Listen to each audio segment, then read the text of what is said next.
Bom dia, beleza? No meio do engarrafamento aqui, pensando sobre teorias do usuário. Isso é uma coisa que eu tenho trabalhado há um tempo, tentando elaborar um conjunto de suposições aí, de postulados que ajudem a melhorar a nossa capacidade de olhar o usuário em situações concretas, em tarefas ali, com aportes da psicologia, para sair dessa prática que é muito mais descritiva da pesquisa em design de interação, experiência do usuário. Se descreve muito o que o usuário faz, mas se entende pouco. E na minha cabeça o que falta são teorias adequadas sobre o usuário. Não que essas teorias não existam aos montes na psicologia, nas ciências humanas, elas existem, mas elas carecem de tradução para os contextos específicos que os designers estão interessados quando pesquisam usuários. Essa é a encrenca desse bate-papo rápido que eu vou fazer nesse vídeo dessa sexta-feira pré-carnaval em Vitória, Espírito Santo. Aqui o nosso carnaval é uma semana antes do resto do Brasil, então o bicho está pegando no trânsito aqui. Um dia não tão quente, o trânsito enrolado, e um dia nublado, então fica menos pior. Está chegando aí agora, meu nome é Hugo Cristo, eu sou professor do curso de design da UFES. Eu sou designer, doutor em psicologia, e nessa série de vídeos desse canal aqui, estava meio morto, eu reativei. Eu coloco a câmera de ação em cima do console do carro, boto para gravar quando eu estou me deslocando de casa para o trabalho, de trabalho para casa, assim, sem edição, não faço pós-produção nenhuma, só boto uma capinha lá no YouTube para fazer sentido. E eu falo de temas que combinam essas áreas que me interessam: o design, a psicologia, a computação. Quase sempre as discussões envolvem as três áreas. Hoje não vai ser diferente. E eu vou tentar contar um pouquinho do que eu tenho tentado trabalhar. E estou tentando inclusive começar um trabalho também com meus orientandos aqui na UFES, para a gente construir devagarzinho teorias que ajudem a explicar o comportamento do usuário e não só descrever. Essa diferença ela é importante, né? E ela de fato precisa da articulação dessas três áreas de conhecimento: o design, a computação e a psicologia. Vou explicar por quê. Mas nesse papo aqui, o que eu vou fazer um pouco é declarar o problema, assim, onde que está o problema, onde estão as limitações. Estou pegando um som um pouco diferente aqui, pode ser que fique não muito agradável a imagem, mas vamos nessa. Daqui a pouco vai ficar mais nublado um pouco, vai melhorar o tempo aqui nessa chegada aqui no centro de Vitória. Muito bem, vamos lá. Quando eu estou falando dessa coisa da teoria do usuário, o que eu estou querendo dizer? A gente, quando vai observar um usuário realizando uma tarefa qualquer, a gente faz algumas suposições sobre sua capacidade de lidar com o problema, de aprender coisas novas, de usar o que ele já sabe para poder fazer partes da tarefa, né, executar algum procedimento ali.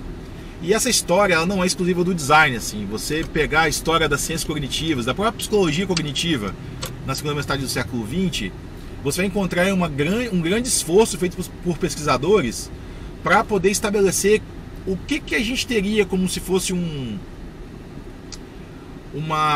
conjunto mínimo, e às vezes não mínimo, ele era máximo, vou falar sobre isso, de capacidades cognitivas para as pessoas.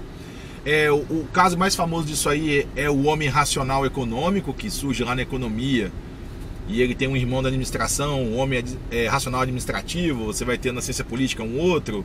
Está muito ligado aos estudos sobre a capacidade de escolha, né? Assim, decisões, processos decisórios, né? Então, assim, o homem econômico racional é o cara que ele tinha praticamente uma capacidade computacional ilimitada, infinita, para poder, frente ao número de opções que são apresentadas para ele, escolher aquela cujas consequências maximizariam ou otimizariam os seus ganhos, sabe? Então, toda a teoria econômica, até mesmo nesse momento, fazia essa pressuposição, que nem de longe era razoável. É um homem muito idealizado, né? E com os aportes da psicologia cognitiva nessa segunda metade do século XX, essa história começou a mudar um pouco. A gente sai desse homem racional para um homem com racionalidade limitada, que tem capacidades computacionais muito inferiores àquelas postuladas por esse modelo idealizado, que tinha dificuldades para lidar com alguns vieses que são muito famosos hoje em dia, inclusive, né? Por exemplo, viés de seleção e tal, de representatividade. O cara toma decisões usando mal a pouca informação disponível. Então os pressupostos de que a informação seria ilimitada e que poderia ser facilmente interpretada por esse agente, nem de longe também se mantiveram. Então você tem a psicologia cognitiva meio que contamina essa discussão e melhora um pouco a história. Hoje basicamente ninguém mais acredita nesse homem racional econômico aí. Você trabalha com racionalidade limitada como sendo quase que um cânone, né, dos estudos das ciências humanas. E quando você vai, por exemplo, para as ciências sociais também não é muito diferente. Tanto que a gente tem essa coisa da economia comportamental, que é basicamente um desdobramento dessa ideia da racionalidade limitada, né? Então estamos livres deste problema, pelo menos. Mas ao mesmo tempo você tem uma contrapartida frágil quando você tenta falar, ok, nós sabemos que o ser humano, ele, quando vai lidar com resolução de problemas, ele tem limitações de diversas ordens. A gente quase sempre hoje só fala dos vieses, mas se fala muito desses efeitos, né, dessas coisas que se percebem que são muito interessantes para quem olha. Os artigos na psicologia, por exemplo, adoram, né, as revistas, os periódicos científicos, a descoberta de efeitos. Então você tem efeitos, sei lá, de que se você espaçar a aprendizagem, a retenção, vamos dizer assim, melhora do conteúdo, né? Você tem os efeitos, sei lá, Buba Kik, que tem uma coisa ligada à forma versus o som que você escuta. Você tem talvez o efeito mais famoso e mais importante da psicologia, que é a lei do efeito, né? Que começa lá nos estudos do Thorndike no começo do século XX, depois ela continua na cena sendo discutida muito em função do condicionamento operante que o Skinner vai propor. Então, assim, que em linhas gerais é o que a gente trabalha muito hoje quando olha para redes sociais, né? Que é como se a recompensa que ela é contígua a um dado comportamento aumenta a probabilidade daquele comportamento ocorrer no futuro, dadas as mesmas condições que são sinalizadas pelo organismo, né? Então você meio que estabelece uma contingência, né, entre o comportamento e suas consequências, que acaba que vai direcionando o comportamento para um caminho ou outro, assim. Então isso também é um efeito, né? O que acontece é que para alguns teóricos da psicologia, como por exemplo Robert Cummings, que eu gosto muito, ele vai dizer que você descrever, né, você postular a lei do efeito, você simplesmente está descrevendo as regularidades dos dados de uma outra maneira. Você não está explicando por que as coisas são assim. Para colocar de outra forma, você dizer que a recompensa que é contígua ao comportamento aumenta a probabilidade de ele ocorrer no futuro, dadas as mesmas condições ou condições similares, né? Classes de comportamento, não um comportamento específico, né? Não é que o cara vai fazer a mesma coisa se ele for recompensado agora, no futuro. Não é isso. É que classes de comportamentos semelhantes tendem a ter a probabilidade aumentada se as condições ambientais forem as mesmas e se eles forem, né, devidamente recompensados ali. Eu estou simplesmente descrevendo o que os dados me dizem de uma outra maneira, né? E o que falta nesse esquema é um pouco de um aspecto mais preditivo, assim, né? Tipo, o que eu deveria esperar de um usuário, do indivíduo, numa dada condição, sabendo que aquele comportamento é governado por um conjunto de regras. Isso aí o Skinner vai fazer muito melhor do que isso que eu expliquei agora da lei de efeito, né? A lei de efeito é um começo dessa história e ele vai desenvolver isso muito melhor. Mas o que é o barato do condicionamento operante do Skinner, por exemplo, e de outras abordagens na psicologia, é que ela oferece um modelo preditivo para a gente. A gente começa a estabelecer expectativas sobre o que um organismo, num dado contexto, deveria manifestar, porque você constrói um conjunto de capacidades que de fato tem um poder explicativo para o comportamento. E aí o Cummings vai dizer, por exemplo, que a psicologia é apaixonada por efeitos. Então, por exemplo, né, do espaçamento, né, você reter conteúdo, ou aquela história toda do cara que ele se acha mais competente num assunto quanto ele sabe menos, né? Quanto menos ele sabe sobre o assunto, menos ele tem esse equívoco, se achar competente e tal. E o que o Cummings vai dizer é que a gente deveria prestar atenção nas capacidades e não nos efeitos, que são, de certa forma, incidentais às capacidades, né? E por que as capacidades são pouco interessantes para a psicologia?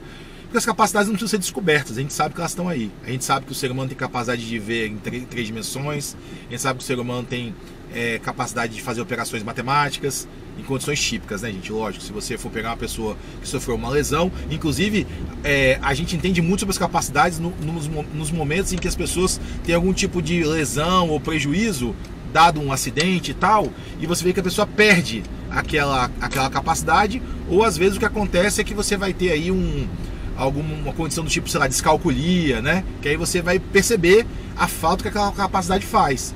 Mas ninguém discute que as pessoas... espera que as pessoas façam contas, assim, né?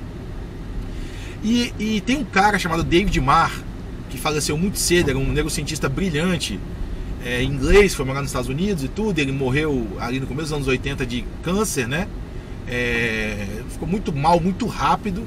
E ele propõe um esquema, trabalhando com visão inicialmente, mas que ele é muito interessante para a gente poder entender o papel das capacidades, né? Ele estava interessado em desenvolver algoritmos para visão, explicar a visão em termos computacionais.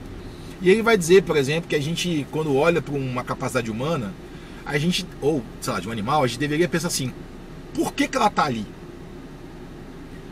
Por que qual a função adaptativa dela, assim? Por que aquela espécie, né, manifesta aquela capacidade? O que aquela capacidade, o exercício dela, nos revela sobre a forma como a adaptação daquela espécie se dá no mundo, assim? É um negócio muito interessante. E quando você começa a perguntar sobre o que, né, assim, o porquê dessa capacidade, você também no outro nível vai começar a se perguntar como que ela de fato acontece, né? Porque você, sei lá, como que você poderia explicar as computações que o organismo é capaz de fazer para exercer aquela capacidade. E aí uma observação, né? Lembrando os vídeos anteriores que eu comentei aqui no canal, eu não estou falando de computações no sentido de computador, não, né? De algoritmo no sentido implementado em linguagem de programação. Não é isso. Quem estiver querendo entender um pouco a forma como eu vejo essa história, assista o vídeo que eu comento sobre a diferença entre a computação no design e a computação do design. Eu estou falando uma coisa aqui que é uma abordagem computacional para essas capacidades. Então, assim, você usa teorias da computação para tentar construir uma explicação para esse fenômeno. Eu poderia ir para matemática, eu poderia ir, sei lá, para filosofia, para fenomenologia, né? Eu vou pegar aportes variados para explicar, construir uma explicação para aquela capacidade humana. E nesse caso, David Marr estava trabalhando com a ideia de usar teorias computacionais, né? Beleza. E aí quando você pensa nesse algoritmo que explicaria a capacidade da pessoa fazer cálculos, por exemplo, você tem no nível um pouco mais baixo ainda, como aquela estrutura, aquela arquitetura cognitiva, neurofisiológica, sei lá, realiza aquelas computações. Então você tem, lógico, uma analogia com os computadores aí, né? Quase como se fosse como é que eu explico computacionalmente o que está acontecendo, como é que eu descrevo essas computações nos termos de algoritmos e como que eu implemento aquele algoritmo num hardware qualquer. Então a analogia é óbvia, mas a gente pode usar isso só como se fosse um norte. Ninguém é que está defendendo que o cérebro é um computador, nada disso. Tem gente que vai defender isso, né? Lógico. Tem uma versão fraca e uma versão forte dessa ideia. A versão fraca é que você pode usar só como uma estratégia heurística, uma forma de pensar o problema. E a versão forte é que a gente vai achar que o cérebro é um computador mesmo, estão bem longe disso. Mas enfim. E aí, para dar um exemplo da diferença e do interesse que essa abordagem dá pra gente, é assim: imagina a capacidade do cara de fazer multiplicação, né? A gente sabe que tem os benefícios adaptativos para uma espécie conseguir fazer operações de multiplicação são inegáveis. A questão é como que essa multiplicação pode ser, como uma teoria sobre a capacidade de multiplicação pode ser desenvolvida. E aí que entra esse trabalho do David Marr e essa discussão que o Cummings coloca sobre as capacidades serem o objeto a ser explicado na psicologia, né? Não os efeitos. Os efeitos meio que são instâncias da capacidade sendo exercitada, né? E a capacidade em si que é o interesse da gente. Então, por exemplo, vamos pensar numa multiplicação de duas maneiras. Eu tenho um caminho, uma teoria para explicar a multiplicação utilizando aquele algoritmo que a gente aprende na escola, de você colocar um número em cima, né, uma sequência de dígitos numa primeira linha, na linha de baixo um segundo conjunto de dígitos, e você começa da unidade, multiplicando unidade com dezena, unidade com centena, e você carrega, né, da unidade para a dezena aqueles valores que excedem o 9 naquela coluna da multiplicação. E aí você vai carregando e tal, você soma e tem o resultado da multiplicação. Isso é um algoritmo que a gente aprende na escola.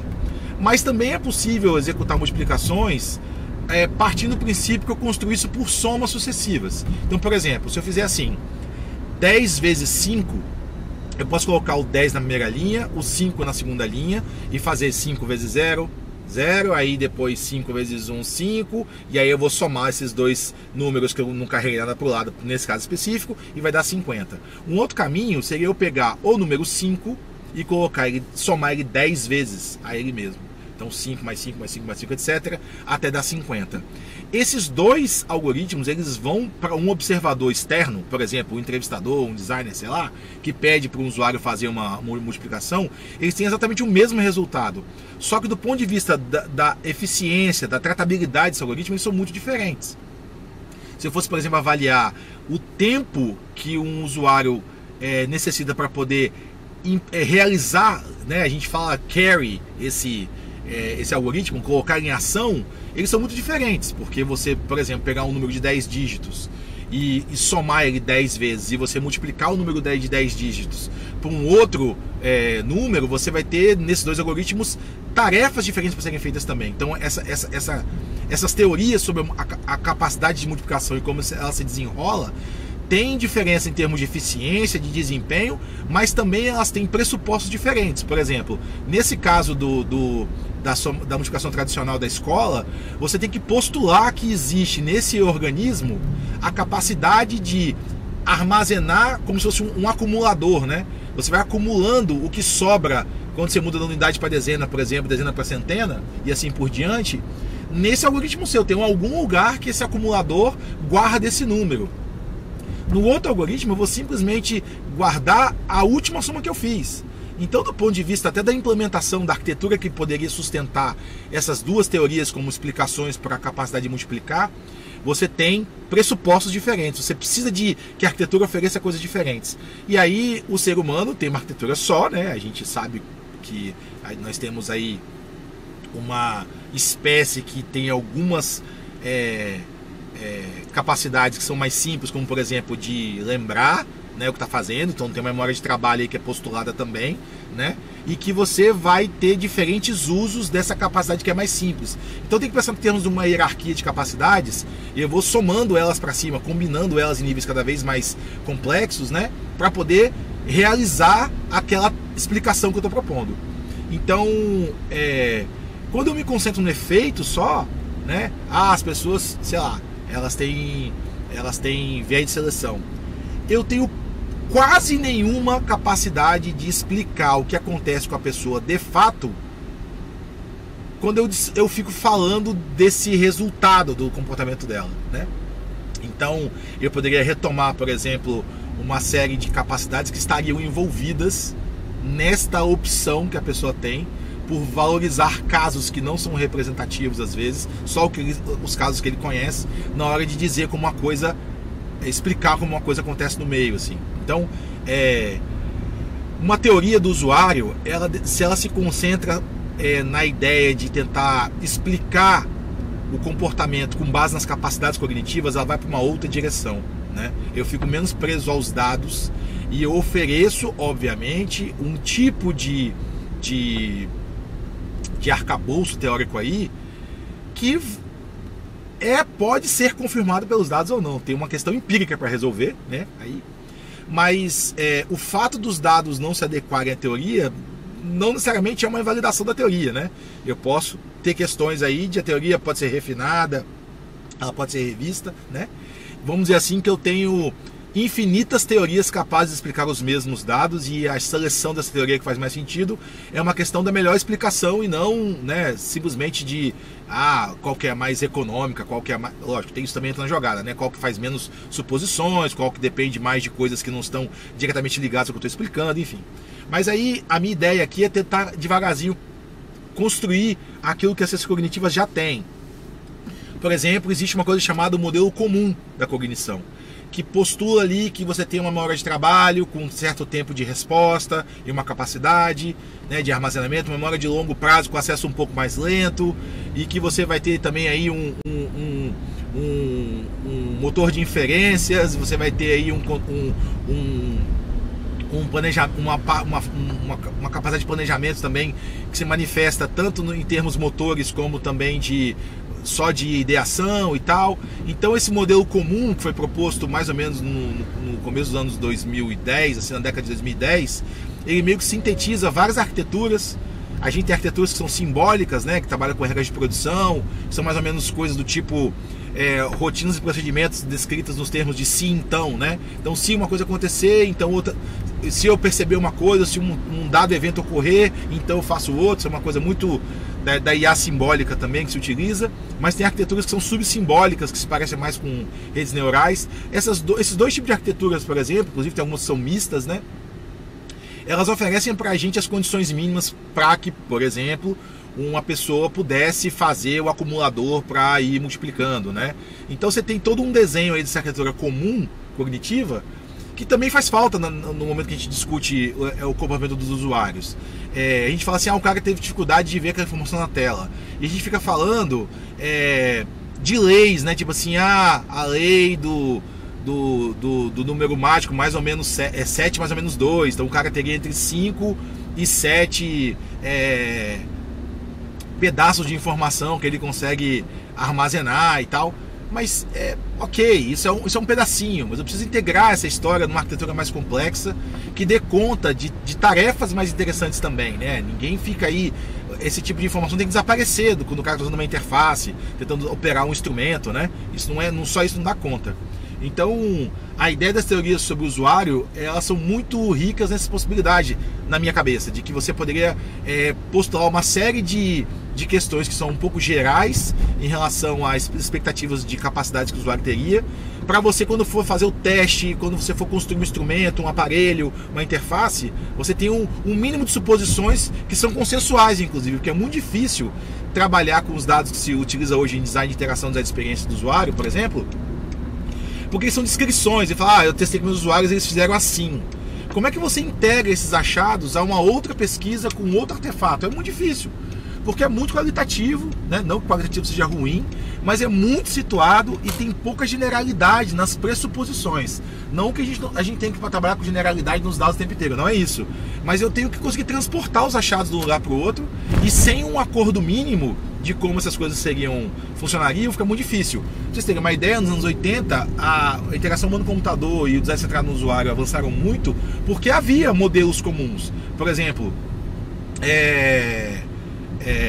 o processador humano lá que o Stuart Card propôs com o Alan Newell, ele é um modelo assim, que tinha lá um tempo de recuperação da memória de trabalho, que você tem um tempo de resposta motora dada uma decisão do processador visual, tipo processador auditivo. Então você tem uma série de coisas que foram estabelecidas como base, e as pessoas simplesmente apostavam naquilo como um modelo comum e construíam seus artefatos, seus experimentos em cima disso aí. É isso que eu acho que falta, e esse que é o meu objetivo um pouco de quando eu estou tentando discutir essa teoria do usuário. Tem uma série de possibilidades, tem desde teoria da mente, né, que a gente fala às vezes de teoria da simulação ou teoria da teoria, que é a capacidade que uma pessoa tem de olhar para o que a outra está fazendo e tentar inferir seus estados mentais. Isso é uma coisa muito legal, que também faria muito sentido, porque os designers são isso, né? A gente está o tempo inteiro tentando inferir o que o outro está fazendo, olhando para as ações dele. Isso não é bobeira, tem áreas da psicologia que investigam de maneira muito interessante. Mas, tá vendo? Tem um monte de coisa para enriquecer essa história. Nos próximos vídeos aí eu vou tentar falar um pouco mais dessa questão das capacidades e quem estuda isso e como. E também vou comentar um pouco das dificuldades que a gente tem por a gente investir em pesquisas com o usuário que ficam só na dimensão descritiva, descrevendo muito e explicando pouco. Beleza? Valeu aí, cheguei aqui, sextou. A gente se encontra nos próximos vídeos. Cinto de segurança, protetor solar, carnaval. Valeu!